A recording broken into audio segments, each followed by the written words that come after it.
Sir आपका एहतराम अपनी जगह पे, लेकिन आपका एहतराम अपनी जगह पे, लेकिन आपने मुझे एक्यूज कर दिया। सर इस तरह नहीं, आप नेशनल टीवी पे बैठ के मुझे एक्यूज कर दिया रियासत के खिलाफ। मैंने क्या बात की? सर आपने कहा मैं रियासत को नहीं मानता। पढ़े आपने मुझे एक्यूज कर दिया यहाँ पे बैठे बैठे मैं रियासत की बात करूं। अच्छा जी, मैं रियासत में क्या फर्क है? चौधरी साहब मुझे ये बताया मैंने रियासत के खिलाफ क्या बात की है? सर आप मान ही नहीं, आप कह रहे हैं मैं रियासत को मानते हैं। मैं कहता हूं आप मानते हैं। मैं कहता हूं कि जिसको आप रियासत कहते हैं, आप रियासत कह रहे हैं इदारे को नहीं, जिसको आप रियासत कहते हैं आप रियासत कहते हैं, मैं नहीं कहता, मैं तो इदारा कहता हूँ। खुदा सबसे नहीं रियासत, खुदा वफाकी हुकूमत है।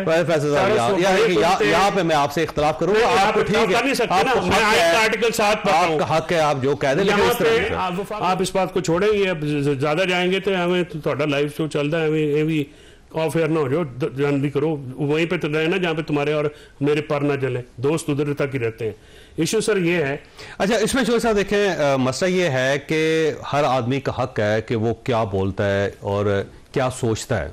ना सोच पे पाबंदी लगाई जा सकती, ना बोलने पे पाबंदी होनी चाहिए, लेकिन कुछ ऐसे इंसिडेंट्स होते हैं जिसके ऊपर आपको एहतियात करनी पड़ती है। मतलब फर्ज करें आपके घर में खुदा ना खास्ता अगर जनाजा पड़ा हुआ है, तो आपका दुश्मन भी उस वक्त किसी किस्म की हरकत नहीं करेगा जिससे आपका दिल दुखे, उस वक्त अमन हो जाएगा।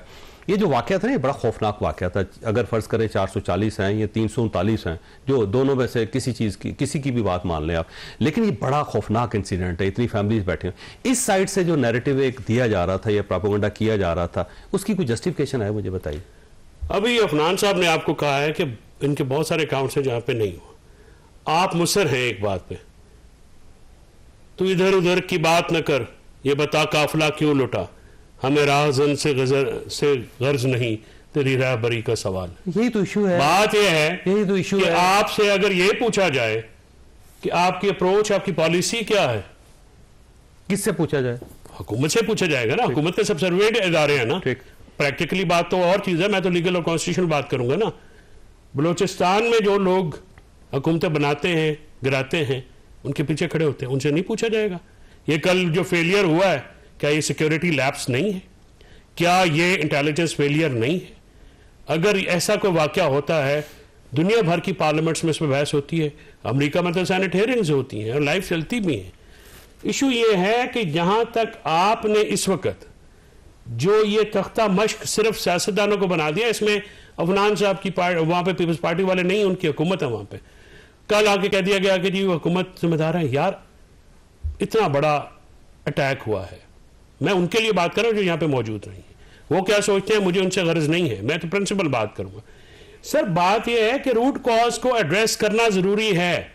आप ये जो आमिर साहब ने बात की है ना कि ये फेलियर्स जो बार बार होते हैं, इनको एड्रेस करना भी, तो इनकी अगर आप जाके तहकीकात नहीं करेंगे, इन्वेस्टिगेट नहीं करेंगे, पता नहीं लगाएंगे कहां पे लैप्स हुआ, किस किस की जिम्मेदारी है, अगर हम नहीं करेंगे ठीक हो तो फिर ये तो रिपीट बलूचिस्तान है ना सर, खैबर पख्तूनख्वा में रोजाना ये वाकयात हो रहे हैं। जी बिल्कुल, आज भी हो रहा है जी, आज भी हुआ है जी। तो आपकी गवर्नमेंट वहां पे क्या कर रही है? मैं ये बता रहा हूं कि हमारी हुकूमत जो है वहां पे बरसरे पैकार है ना, उसके साथ साथ एपेक्स कमेटी में इजलास हो रहे हैं, हमारी फोर्सेस भी लगी हुई हैं।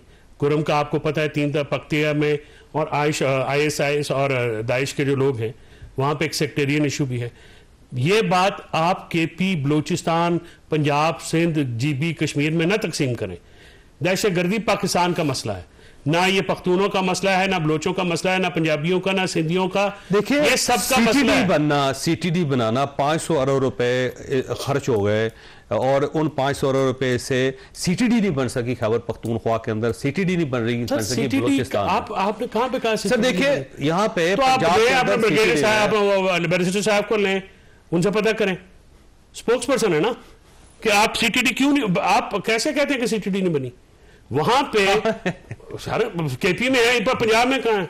आपके यहाँ पे कहां पे? पंजाब में है। नहीं ऐसे ना करें ना, तो पंजाब में भी तो PTI की सबसे ज्यादा फिरका वारियत पंजाब में थी। जी जी, मुकम्मल तौर पे खत्म हो गई। CTD का कमाल है, आपको मानना पड़ेगा। मुकम्मल तौर पे खत्म हो गई, पता जितनी खत्म हो गई है। आप इस बात को छोड़ें, ये ज्यादा जाएंगे तो हमें थोड़ा लाइव शो चलता है, हमें भी ऑफ एयर ना हो जाओ, जल्दी करो, वहीं पे तो रहे ना जहाँ पे तुम्हारे और मेरे पर ना जले, दोस्त उधर तक ही रहते हैं। इशू सर ये है कि ये फेलियर है, ये जिसको आप रियासत कहते हैं आप रियासत कहते हैं, मैं नहीं कहता, मैं तो इदारा कहता हूँ। खुदा सबसे रियासत खुदा वफाकी हुकूमत है। यहाँ पे मैं आपसे इख्तलाफ करूंगा, आपको ठीक है, आर्टिकल 7 आपका हक है, आप जो कह दें, लेकिन देखिए आप रियासत के अंदर बैठ के अगर रियासत के खिलाफ बात करेंगे, मैं रियासत के खिलाफ बात नहीं कर रहा हूँ, जिसको मानते नहीं आप, नहीं आप रियासत, बात खत्म, नहीं आप रियासत किसको कहते हैं?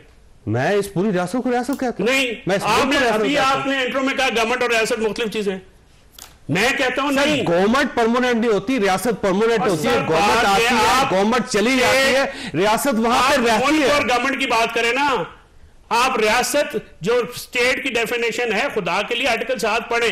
आपने मुझे एक्यूज कर दिया यहाँ पे बैठे बैठे मैं रियासत बात करूं। अच्छा जी, मैं रियासत में क्या फर्क है? चौधरी साहब मुझे ये बताया मैंने रियासत के खिलाफ क्या बात की है? सर आप मान ही नहीं, आप कह रहे हैं मैं रियासत को मानते हैं। मैं कहता हूं, आप मानते हैं, मैं कहता हूं कि जिसको आप रियासत कहते हैं, आप रियासत कह रहे हैं एक इदारे को, नहीं ओ सर मैं रियासत को रियासत कह रहा हूं भाई, इदारे का मैंने कहा। आपने आईनी रियासत है, फैसला नहीं इस तरह से ना करें सर, इस तरह मैं माफी चाहता हूं सर, आपका एहतराम अपनी जगह पे, लेकिन आपका एहतराम अपनी जगह पे, लेकिन आपने मुझे एक्यूज कर दिया सर, इस तरह नहीं। आप नेशनल टीवी पे बैठ के मुझे एक्यूज कर दिया रियासत के खिलाफ, मैंने क्या बात की? सर आपने कहा मैं रियासत को नहीं मानता। नहीं, मैंने कहा कि मैं उस रियासत जिसको आप कहते हैं, सर मेरे मुंह में लफ्ज न डाले, मैं वकील हूं, मेरा काम है ये। चौधरी साहब रियासत आर्टिकल 7 के तहत वफाकी हुकूमत आती है, रियासत की डेफिनेशन, रियासत की हुकूमत जो आइन हमें डिफाइन देता है, वफाकी हुकूमत, बताइए, चारों सूबाई हुकूमतें और ऐसी अथॉरिटी जो टैक्स लगा सके, यानी लोकल गवर्नमेंट, ये 3 होती है रियासत की definition under article 7 of the constitution of Pakistan.